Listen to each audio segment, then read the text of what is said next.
Scott Fuglesten, as a crop consulting, independent consultant, been doing this in the last few years on my own business side. And then agronomist for the last 21 to 2 years here. My outcome for the upcoming lawn season to be, we're going to be setting in for spring winter. We haven't had some weed control, louder, things like wild oats, culture, water temperature, things on my radar. So I guess I'll pass for Jason. Jason Hodous, JSN Consulting here in Ellis Lake, we're independent crop consulting firm. We deal with crop consulting, soil sampling, precision ag, crop planning. Challenges for the next year. I mean, obviously, moisture is going to be a big one. Weed control is always an issue, but I guess how we can make money. Markets are lower than normal, so we got to come up with some creative ways to try to get as much profitability and every can have again. That's it. Mark Huso Crop Consulting started my career in Ellis Lake in 2000, Lake Region Grain. In 2011, I started Huso Crop Consulting over in Lakota. Since then, we've grown Paramount and several 54 farms, ranging from Bedford, Lakota, headquarters on the west side. The east side is Northwood, and I think up to Park River. And we'll Highway 17 down to Highway 300. That's a great story. You come with me, I help with my full-time staff. We have a group of college students and high school kids that fill the void. A lot of controversy within those acres. Everything except for the beets, potatoes, thank goodness. But a lot of challenges with the rest of the crops. Weed resistance, always a growing concern, still hasn't went away. Weed phosphate, wild oats, waterhemp, kochia, common rayweed, Sandy-Corn products. Challenges for this year right now on the gate is kind of sticking to your guns, right? So crop rotation, so sunflowers, market sucks, canola, not great. It looks like soybeans, corn, wheat, so crop rotation look good, but it's sticking to your base rotation as much as wheat in the past. So that's probably the main challenge. I'll start off with one question. I know I visited a guide, and one of the questions is, how do we grow a crop that is good for this growing season?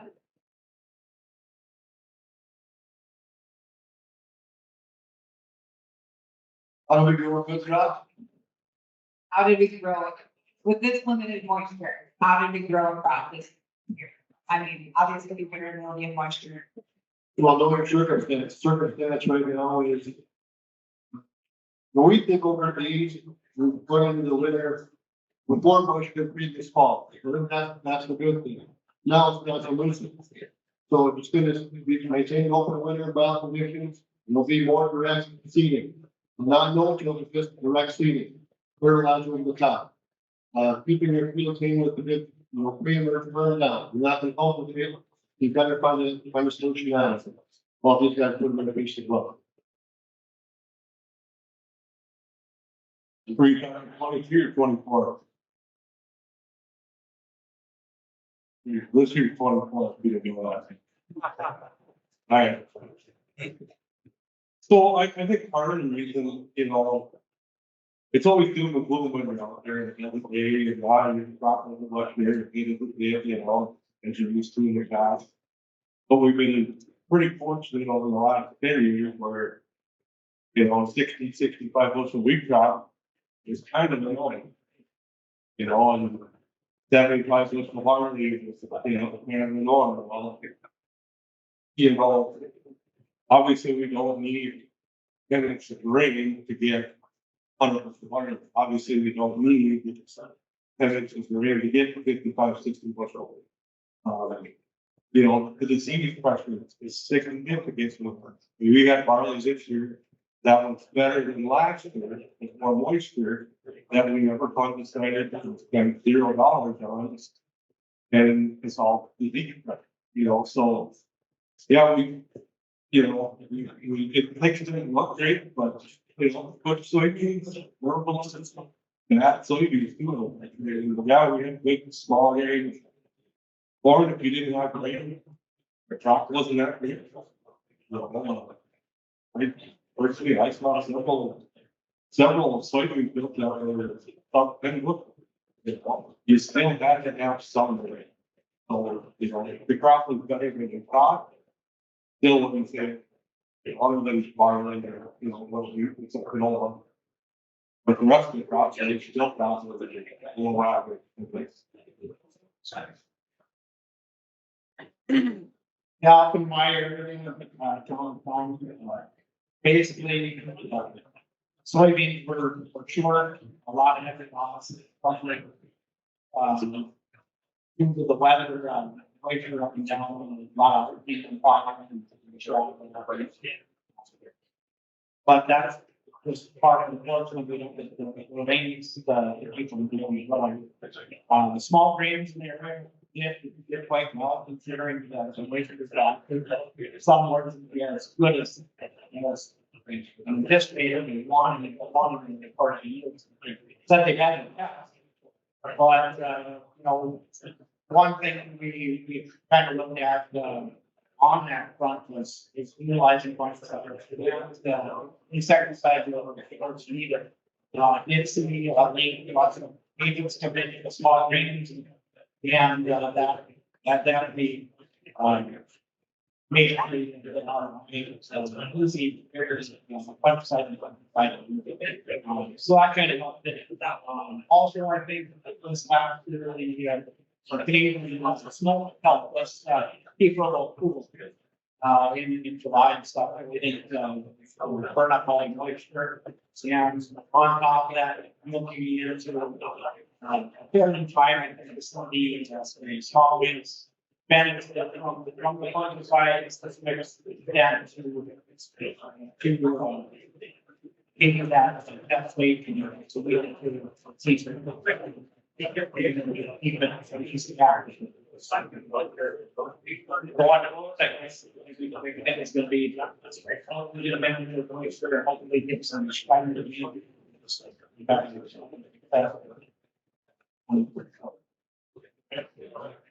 That's an interesting clarification for you last week. That was a good choice. I appreciate that. Now, last week was definitely unique and very part of that. We record here. You know, farmers come in the room, like the best wheat crop ever, best flour crop ever. And some of that is sticking to your guns, right? You didn't change things up. You go with how and Jason said, less disease pressure was huge. But where you got that half inch rate with that 3/4 inch rate was better. So the moisture still there. That corn crop for us is very inconsistent. Some guys had a fantastic corn crop, some guys went below whatever. And that was all due to moisture. Even the no-till, it didn't help you. I mean, if you didn't have rain, you call it, we were out of gas. But I would say there's a lot more good than bad. There's a very few really good, but most in general, wheat and barley, fantastic. And after that, it kind of went sideways.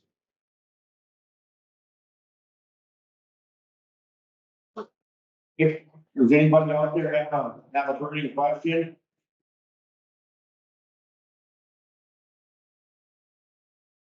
And come you all right. Are you seeing, resistant weeds? Which of the weeds do you think is more troublesome, this year than the year before? I just want to see the progression. What do you think will happen? Oh, I would say, poultry be one of the bigger ones, just due to the weather and the living stages coming into the growing season. May felt like belong, so everything is more advanced and hardened off quicker and grew quicker. And definitely when we're coming in, get those guys and we we had a little tougher time controlling.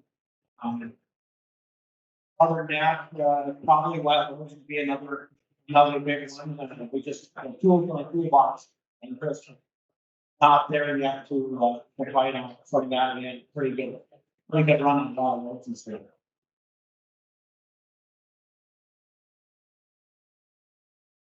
You know, obviously the culture, I do think the culture has gotten better. We can get in better control, we can know more, we're using more trees.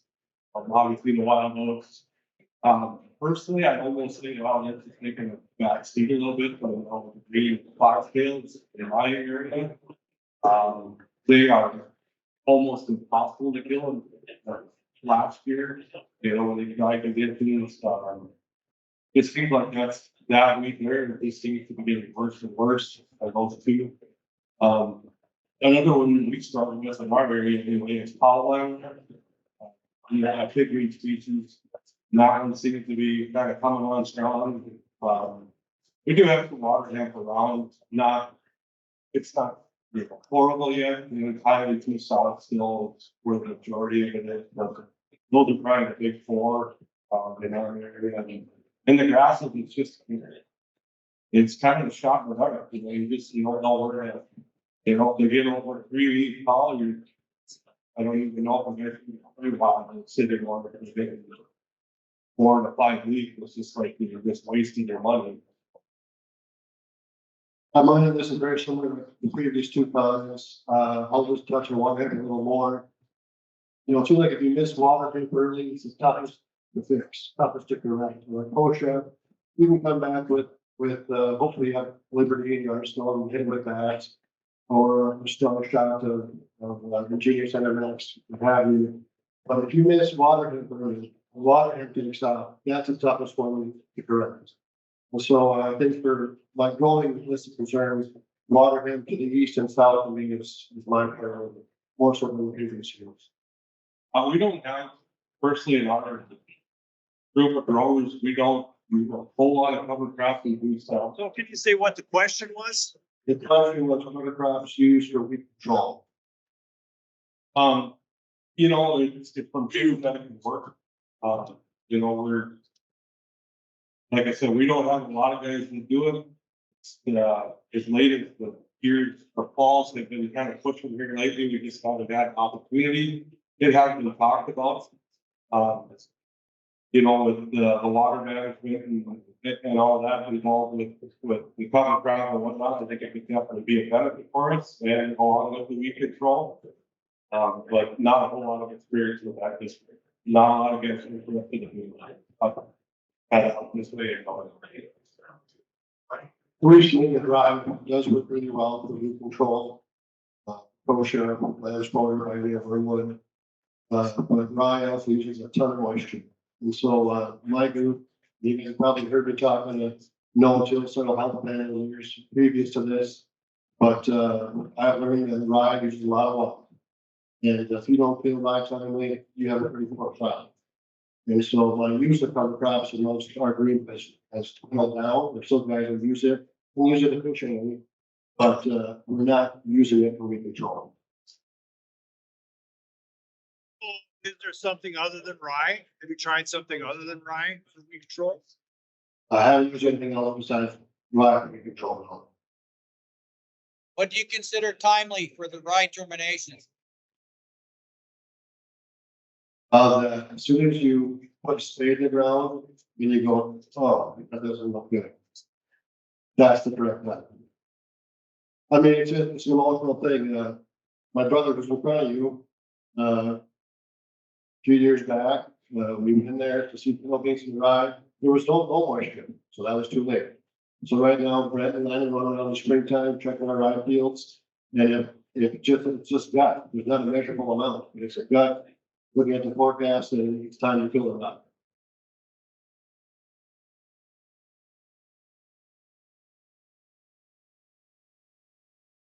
Any other questions?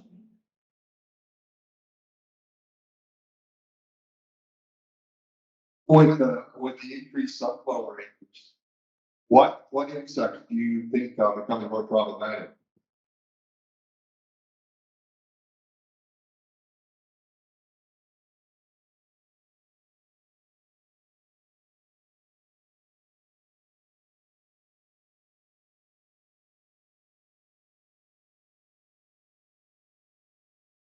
I don't have that list in front of me, I don't have it memorized really good, but two guys in the crowd are really good. I will tell you, the insects are becoming more prevalent because we are seeing more sunflowers. I'm gonna drop a link here, it's the one that pours down in early July, late June. I wanna call it the bud month, but I don't think it is the bud month, but whatever that one is. What's that one called, Brad? Bud month, yeah. And so, the guys up in our area, the first guys were Niagara and Park River, now they're predominant in sunflower area. And we are actively scouting for that one now. And we're cutting back sunflower acres in places because of that insect. So the guys have been in flowers for 10 years or so and done so very profitably. Now have an insect that got to manage, so it is real. The disease hasn't been an issue. We've been more concerned about head rot in our sunflower fields in these last 10 years. As acres have grown, we haven't really seen that. It's out there, but more so we've had insect problems and disease with our increased sunflower acres.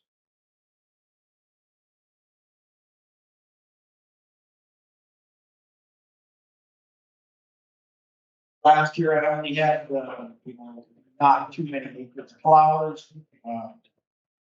Insect pressure was pretty much a nil to none. They came in actually late, found sunflower moth.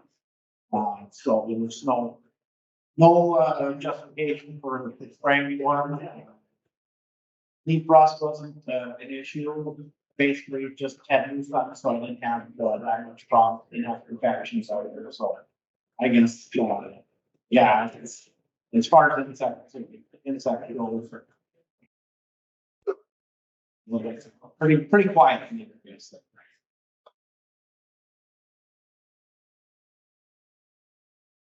guess I don't have a pile of acres, maybe 4,000 or 5,000 acres of sunflower. That's zero insect issues. The flowers have actually been very, very good for the last 5-6 years. Basically, there hasn't really been any disease pressure, there hasn't been bug pressure. They've just been really good, trying a few different things with fungicides and whatnot, and the fungicide, honestly, did make a big difference, yield difference.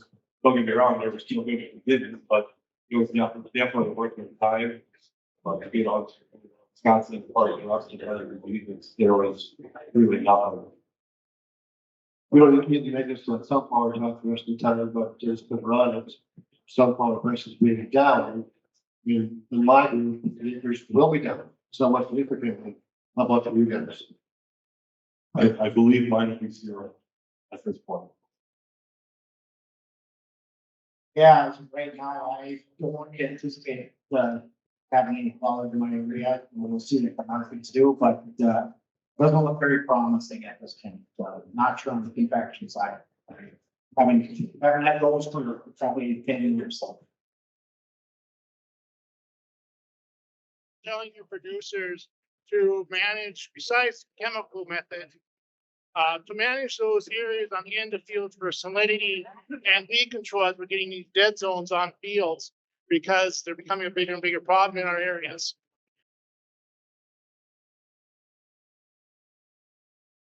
Pretty correctly, patches of these fields that are coming so interstate, so salt and river call.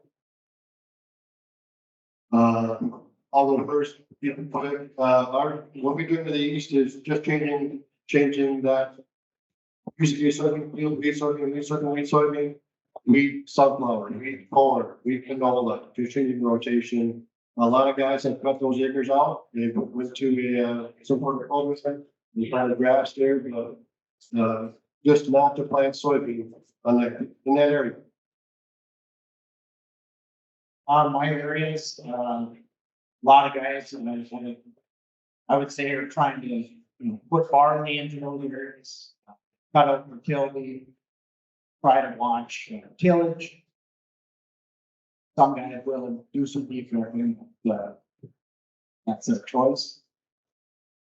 Basically, just try to put something that can actually handle the salt and provide a root system going to get something in. And also just put some perennial grass, that can handle the saline. That's probably one of the better, cheaper ways.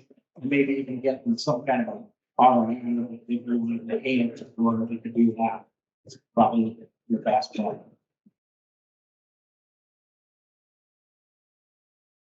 Basically the same as these guys that, you know, not going, right? You know, that's in the big with precision parts of, agriculture. You gotta manage these areas separately.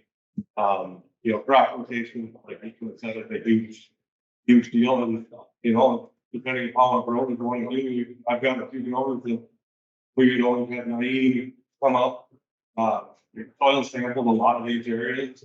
And we've done a lot of different amendments to, you know, with gypsum. We've taken a couple of spots and it's gonna sound dumb, but we went and got a, you know, straw spreader.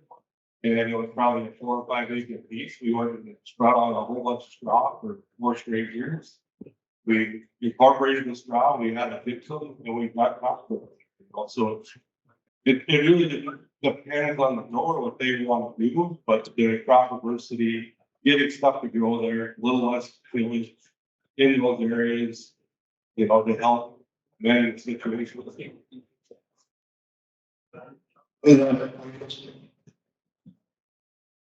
Just use that one adjacent.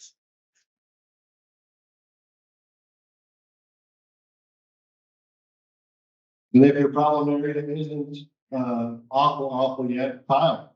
The problem is the water. The water's got nowhere to go, it's always gonna be there. But if you can move that area, move that water in tile, you can tile work. It's expensive, but it is mostly permanent, right? So if you have that option, you've got guys in Petersburg, guys at Portville, guys at Lakota, you can tile that zone, it's a good option. So, you know, it's all about the water, no matter what, so. Surface drainage or interior drainage, if you can move it with the pipe or with a ditch, that'll always help you.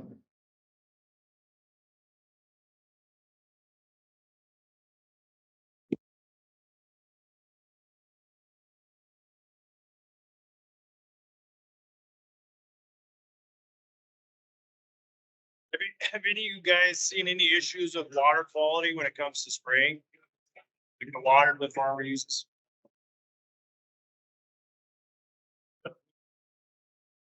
Yes.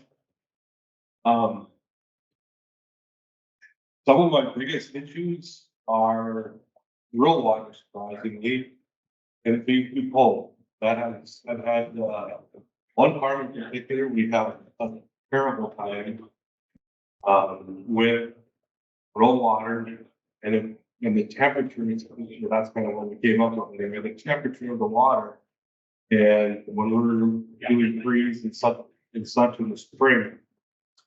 It makes a huge mess. We have to go get water somewhere else.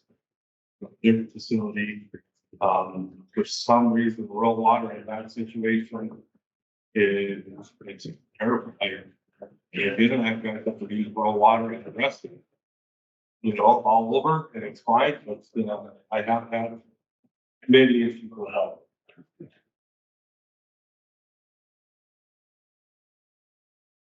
Nothing can be documented. I think cold temperature has been proven. It can be an issue.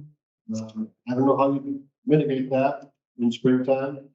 But I'm sure the issue is real.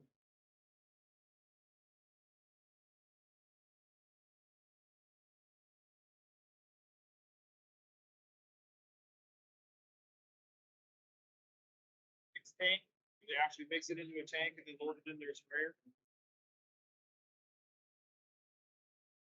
He was asking about if we had any growers to play a hot tank mix where you mix it all into the tank and then you push it back through the sprayers and you're not. Everything's mixed in the big tank. I do not. I know in the farther south we get, there's quite a few farms that do that. You know, start getting some of the bigger farms, quite a few that do that. I do not have any myself that do that. We have one that does that, and I'm not sure, room or not, let me speak on it. The only problem is you fill that batch rate up, and you get that remaining batch, you can't see that tank over us, right? So now you got a sprayer full of chemicals with a batch rate full of chemicals. So there's a risk associated to it. But, we do have one currently, it's in our group, so we can talk to them.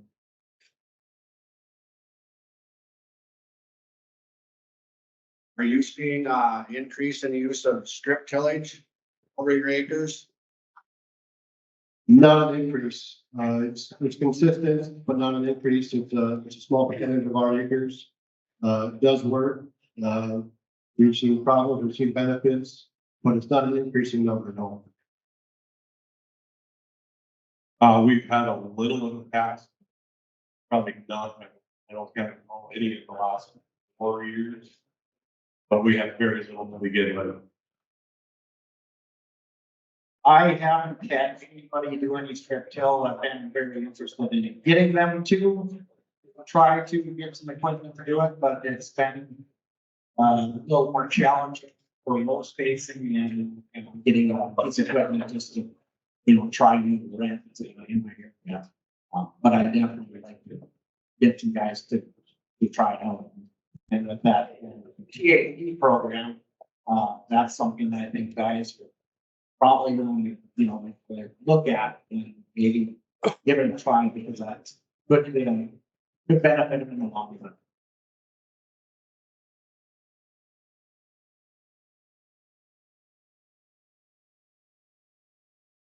You mentioned some problems with controlling pollen. I've seen fields, and I think we all have, that they've been pretty much overcome with red rib pigweed and pollen.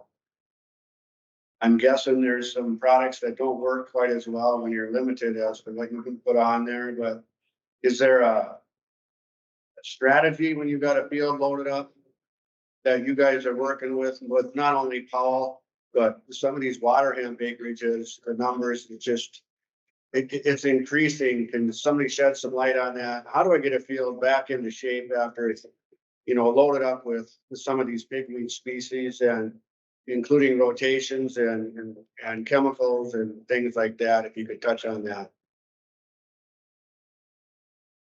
Honestly, the biggest thing, you gotta spray it small and you gotta spray it off. You cannot let the weeds get big. You can't, if you let any of the pigweed species say, take a canola field. If you have some mistakes from glufosinate, it's a bugger. You might stop it from growing with the second pass, second spray. It might, you feel good about it, but you didn't kill it, and that will go to seed.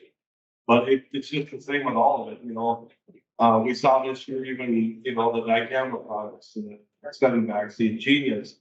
No, these, we didn't kill all the kochia. Well, inside the kochia were we trying to kill? If we're trying to kill 18-inch kochia, good luck. Or not, you can't expect that. It's not gonna work. It's with all of you. It's not just the pigweed. It's not with the kochia. It's not the grass. The grass is even gotta be. If you get a wild oat that's 5 leaf, good luck. I mean, you might as well just know that it's gonna be there instead of spending $25 to feel good, and then still see it later.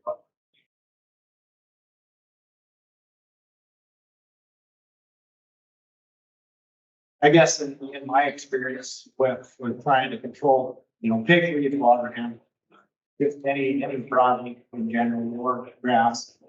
Main thing is, what crop you're raising, making sure you're trying to get every acre covered. If you have problematic fields, maybe, let's say you're looking at meat varieties, maybe selecting something that can be a lot better. Some of these varieties are pretty wet straight up. Depends on some sunshine through there later. And with the minimum amount of rains that have, 20 million and stuff like that, I've seen, pigweed shoot straight up. So you do a time and herbicide spray, that's great, but you're looking at, stage vaccine. And when it comes to water, well, you know, later in the season, you know, you're preventing where you couldn't get seeded. That's the prime opportunity for water. So you gotta be cognizant, you know, whether it's pulling, hand pulling, or going out there and looking it down.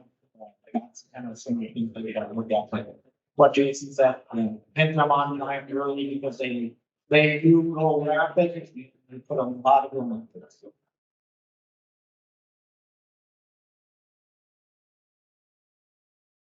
And they both done a good job explaining that.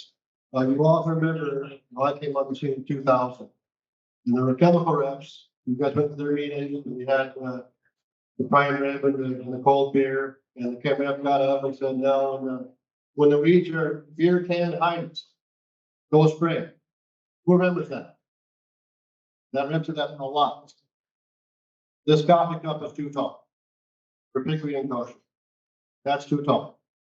So about half that is about where you want to be. Then you're gonna say, we're gonna miss the second flush, and you spray again. Or use a very good creamer. So that bottle can height or bottle can height, that's long gone. This coffee cup is too tall. So the goal is low weight.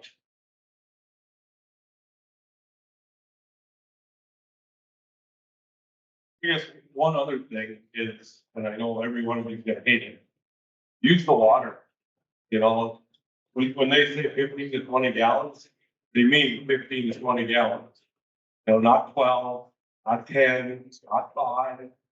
You know, that's, and when they say a specific rate is what you should use that rate. You know, don't try to cut rates, because 10 years ago, when I was using wide enough, get later doing planting here. You know, 3/4 of a plank or whatever, you know, cutting rates doesn't work anymore. If you're going after it and you're trying to kill something and you're spending the money, the cheapest thing going to your tank is the water. Yep, it might take a little extra time. You might have, so I gotta spray 5 more loads in 2 days. That those 5 loads, those 5 extra loads, could save you a whole lot of headache in July, in the first part of August, when you're really wanting to be in the lake fishing that part of it.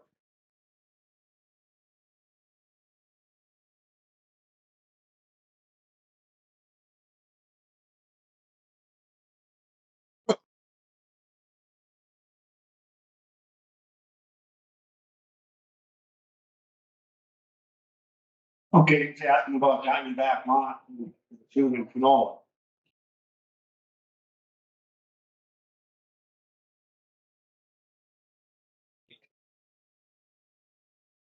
This year, it wasn't, as extreme, compared to a few years ago.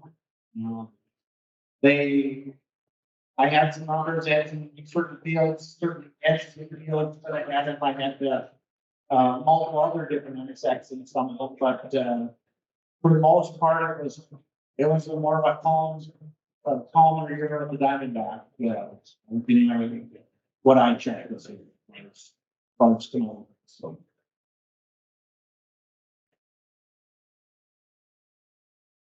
It was pretty much the same as Scott said, not near as bad as in 22. 22. Horrible.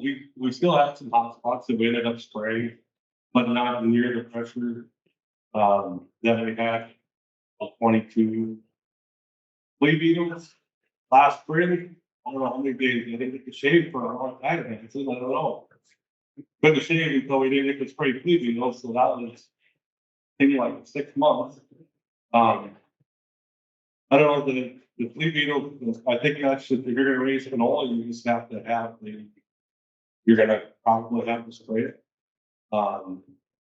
There's a couple of new seed treatments out that seem to help, but they're not bulletproof, you're not guaranteed not to spray it. It was very interesting in the fall when doing the Diamondback moth, you know, scouting and whatnot. The amount of flea beetle pressure in the fall. My colleague Ben Erickson had a couple of different fields where it was unbelievable the amount of flea beetles on those plants. I mean, thousands of people, not huge area, but it's an acre or 2 acres. They say it's not a yield there.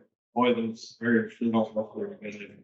I don't know. If that's something we get forward to, get to look forward to, or what they do with a big field and small, and with a lot of leaving of the small lane. My bad, I think that month was actually 21, 22 wasn't so bad, and 23, this last year, we just sprayed a few fields. But the problem is growing. My hotspot, like in Edmore Lottery, last, 2-3 years now, Highway 2, we're seeing more pressure there. There's more pressure on the later canola. We replanted canola fields, where we did, some low areas and pressed it over. Those spots were the most infested with on the back lawn, but the problem is growing, so good question.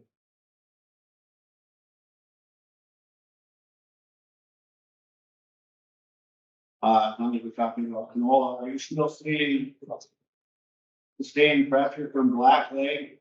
Or are the breeding programs and the varieties pretty much controlling that?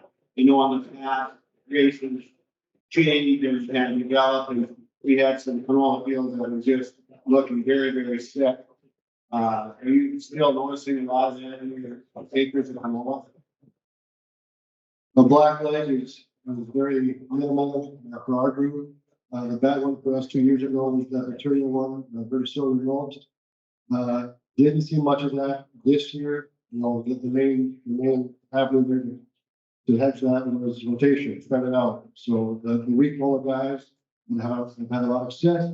We just wheat canola, insert a soybean field, insert a corn field, insert a sunflower field. But our canola disease pressure was pretty minimal in the past 2-3 years. The black leg is almost non-existent for my disease. Same here, very little black leg.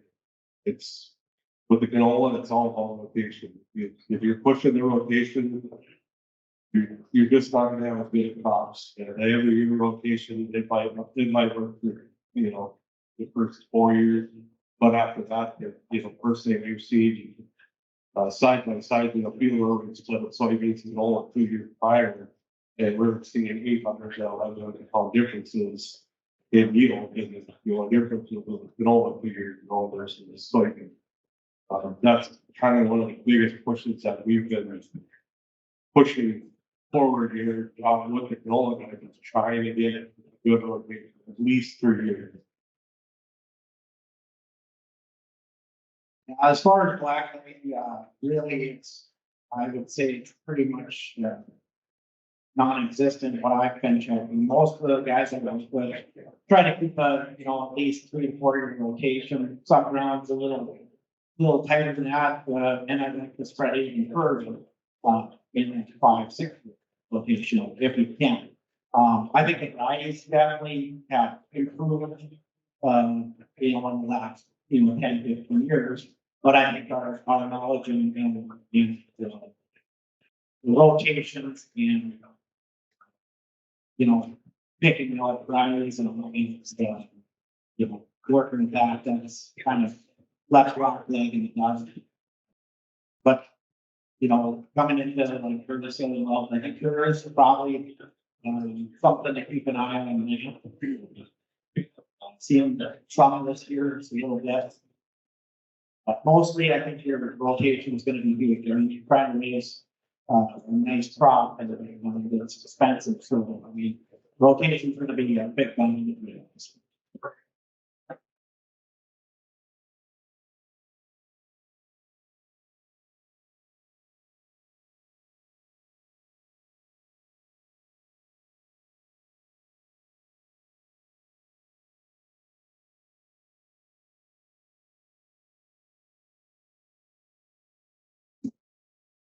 Yes, our farm, we've seen an increase in yellow and green foxtail pressure. It's kind of whimpers a little bit after training, because I think you feel it. Have you seen, or some of your growers in your area, going back to some of the yellows, specifically like all H2O, and what kind of they have when using? We've been doing quite a few yellows, not so much prowl, H2O, but we've been doing more, depending on the situation, if it's straight, yellow, green fox and it's going after, it's been mostly the pest runners. Did really good, really good. If we got wildwood problems, we be throwing sawn alarm in first and then coming back over the top of something. But that's how we've been handling those situations. And then the green and the yellow fox, it's just, well, it's tough to get it. You don't get it that first time, and some of it doesn't look down far enough. And it looks like it's dead, it's not dead, and then pretty soon, boom, everyone see head. And then you got a problem. How about if you're not, like a reduced skill situation, or you're not working your ground up? Reduce skill situation, said? Yeah, if it's, it's different drop rating and stuff. Right. Well, obviously, I would probably use a Zidua product of some sort for rain. I mean, you need some rain with that product, but it's lights out. We put a lot of, in the past sunflowers in those areas where we had products that have been, had Zidua and they've been lights out. It's been really good. That was a really good product. I just don't do a whole lot of power H2O. I really love that the visual and the really nice product for that. And I agree with Jason, on residual piece, one of my primary tracks, the soybean guys really went that direction, some parts went that direction, the fiddle bean guys don't have that luxury yet, and I'm guessing, if you're talking about green yellow foxtails coming from maybe a fiddle bean history. And, one thing you could do, so after you pre-harvest your wheat and ground up, spread again a month later with ground. Because that green and foxtail is coming again and again and again. So that post-harvest burn down is really helping us. So peel your wheat off, come back a month later, another shot around. But when you spread that shot around, add 2,4-D, add dicamba, add something else to that mix. Probably a pigweed, probably a lamb quarter, probably a kosher. So that post-harvest pass is really helping us. But yeah, the yellow piece, I haven't been, because I'm still not conservative crop consultant at times, it gets me in trouble. When we see power H2O, it does help. I think that's a good avenue to use. But for the most part, I think typically that authority and weakness, using that across a lot of acres. But I think there's more guys east of us that are using that yellow pass plus that green pass. So that's probably what we're gonna have to start using.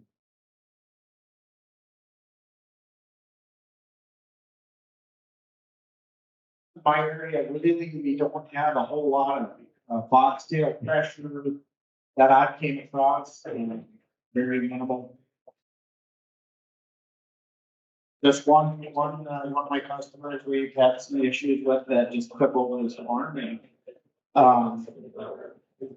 just introduced, over on some acres of that, and definitely shines on that. Like, those guys said, I think they're best band in some areas. Zidua were probably cool. But with Zidua, you're also getting a lot more extended control, plus you're getting some broadly developed. So with the main question, it seems like going around is weed control. What is your guys' take or opinion on spray nozzles as far as efficacy, as far as droplet size, and what rate you're gonna do per gallon, and then some of the new spray technologies or spray nozzles coming around for this. Depending on what type of herbicide or pesticide you're using, there are so many nozzles out there. I guess the biggest thing that I would look at is what your label is going to say with micron size. Using the water. That's, coverage, depending on the product you're using, whether it's contact or systemic. Not using a systemic nozzle or contact product. It's going to be water, micron size, droplet size, it's going to be I think part of it, and also the weather, I think, gonna be strong, that's gonna be the biggest bet. I don't have any specific novel on, except not with that. That's where the expertise comes in the sales team and stuff. Biggest thing will be when we come size, stock size, personal, bulk of products for the review.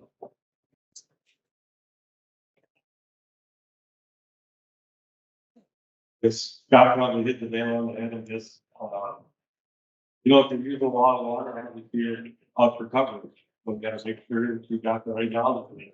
We got to try to put a whole lot of water down for rock knowledge. There's a couple applications where I wish we could use different nozzles. Not a huge fan of the camera droplet size. But there's also a reason that they have that droplet size differently. Stop moving.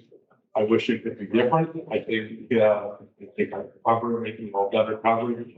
I think it would help a lot in some of the stuff that we missed, but you can't do that with no something changes.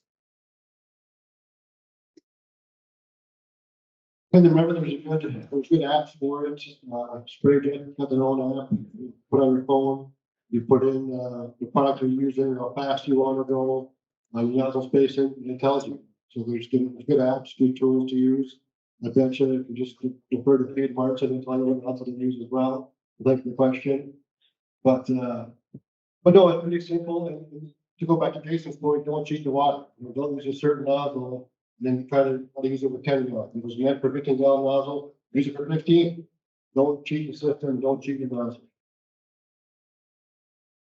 Did you have much indication or guys talking about the dicamba movement this growing season, especially on soys?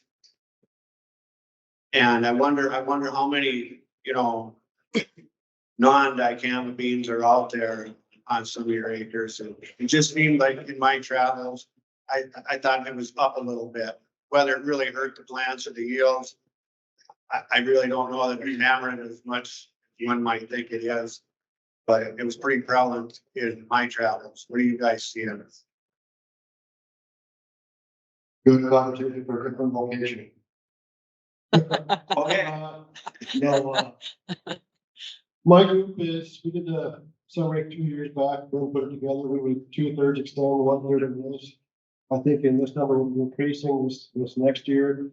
But to answer your question, Scott, we see it, I think it's less and less every year, to be honest.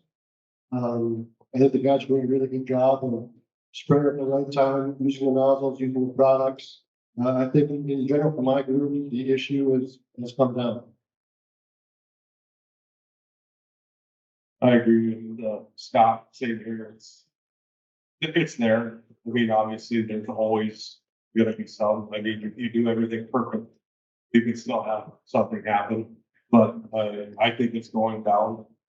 See way less of those whole corner disasters, where somebody really messed up. But in general, I'd say everything's going in the right direction, guys. And, it's a big deal. They don't want to lose it, so you do it right. If you do it right, you got a far less chance of losing the product. Yeah, I heard, most of the beans are, I would have to say, what I checked, are extend flex. Very little in list, so, the neighboring guys, are probably on that platform too, so I don't see here as much. And, it is a big deal, guys are pretty nervous about using it the right way, so that's helping, keep the problem, deal. Also, there's, when they extend next to them, we're utilizing, Liberty more and trying to, eliminate, using of that, product. Just in that reason.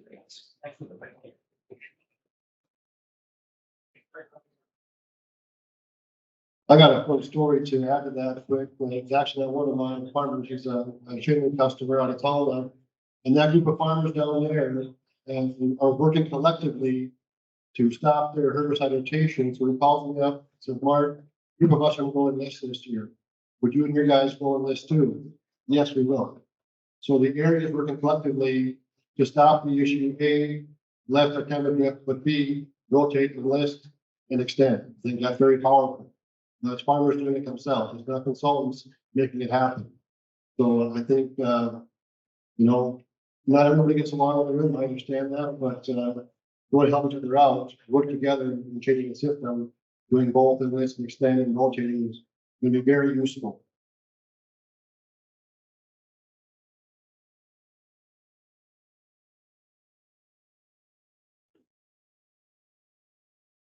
Anybody else have a question?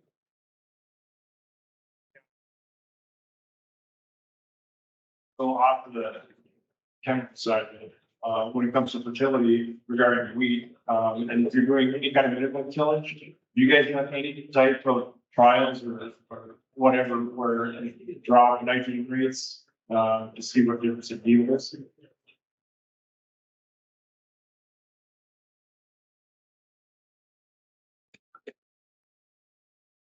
I guess we've done a pile of test strips over the last 5, 6, 7 years.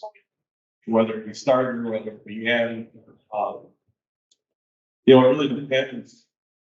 It really depends on your variety. There's some varieties you can really, really push. And there's some varieties that, you're okay with keeping that, you could cut the rate, so to speak, to a point. A lot of it basically comes down to standability too. You still gotta, you can push it to a certain point, but you still gotta get your crops to stand. Well, if you get under, say, 160 pounds of flow and someone, you're starting to lose some of that top end yield. I haven't seen where you can just go, oh, we can drop 50 pounds and it's still gonna be okay. You're gonna see the yield, right? And just want to be, try to focus more on like minimal tillage slash zero tillage. And I know Dr. Francis will probably talk about that in the various case. Yeah, we do the same thing that, Bob and JD with fertility blocks and, even reduced tillage and no-till guys that are spreading everything over the top. And do those checks. They're still very responsive to nitrogen, but the same way as conventional tillage. I'm not seeing benefit in decrease in pounds. And I am seeing a detriment of going too heavy.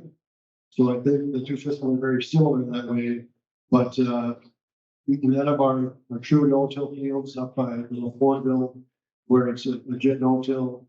When we got back, we heard yield. If we fertilize too much, we heard yield. So it's kind of a system where you gotta find the sweet spot.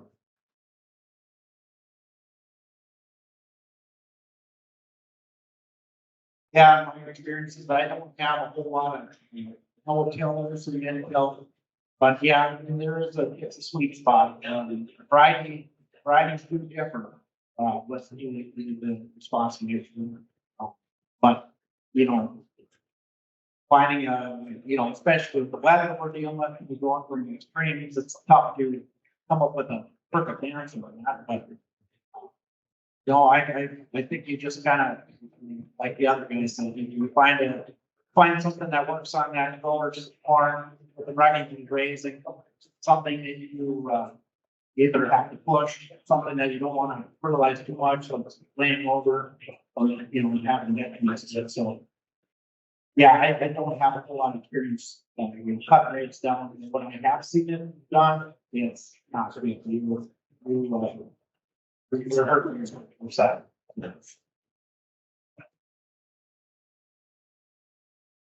And I guess one more thing I'll put in there is, we're fortunate, the three of us, when we're doing fertility for a farm. We've been on the farm for quite a few years now, so you know the land, right? Some land doesn't raise 75 bushel a week. Some land, if you get 50 bushel a week, so not every field's gonna get X, if this one I'm fertilizing for 80 bushel a week, I'm not gonna fertilize this field for 80 bushel a week, because there's no way I can do it, so I guess if we're cutting fertilizer, that's how That's how I look at it, is I feel my field basis. Everybody's field on, I can have one grower and every one of his fields might get something just a little different because that's the way that field is. They're not all the same.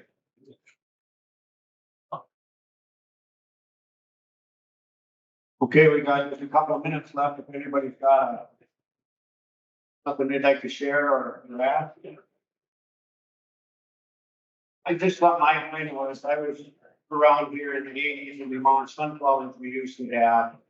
And over time, depredation from the birds and then all the white mold, the rotation really became an issue. And now we don't have all that pressure as much on the sunflowers. I hear you say that takers are declining due to monetary reasons, but in traveling, you should see a big flocks of the blackbirds and such hitting the cornfield. You feel like there's a substantial yield loss, or I've never read anything on how much yield loss we're getting in corn, and maybe it's because there's so many acres spread all over, there's plenty to go around. But what do you guys see in that? I know I've seen some folks that have put out some wildlife plots and things, and normally that's where wildlife likes to be, so you're gonna have your cattails and stuff. They just get inundated and wiped out. Also some home gardens, people put in, and they're just estimated, there's not a kernel left. How big an impact you feel it is in production of corn field? I've seen certain instances where it's not been great. It seems like, if you were the guy in the 10 square mile area and decided to put in a super green variety, that makes a huge difference because that one's traded earlier. So they'll really hammer on the early maturity ones. I've seen strips, where there'll be a strip of an early corn or something, like the whole thing. I've never, the whole field get completely decimated or anything, but yeah, 4 or 5 acres is not a problem. I've seen the big economic impact. There's been farmers that put panels in cornfields next to cattails and water, which I have plenty of. It's still a problem. When sunflowers were introduced back to our area, it's less than the corn. 2 years ago, I think I had very, very little corn. Yeah, they late spring. We had a lot of pressure on sunflowers. This year, back to a lot of 4 acres. The blackberries, the risk was spread out, but I have to hurt economically.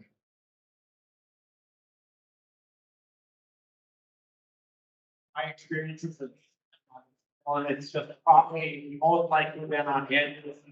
There seems to be a lot more cornfields out there than the sunflowers, in my time of checking. We had to back flower, and I wonder if probably we've seen that, but cattails make a huge impact to where they're roosting and where they have the corn in, because that's the biggest thing.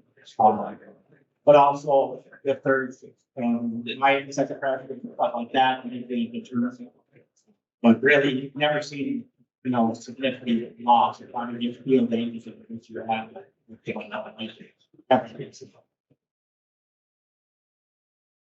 Well, I'd like to thank you guys for coming up and sharing some of your stories, and very good to get the interaction with the crowd to get the questions and keep the conversation flowing. I think it went pretty fast for an hour long right away. Thought it might kind of have to hold you guys a little bit, but we had plenty of questions. So thank you guys for coming up and sharing with us.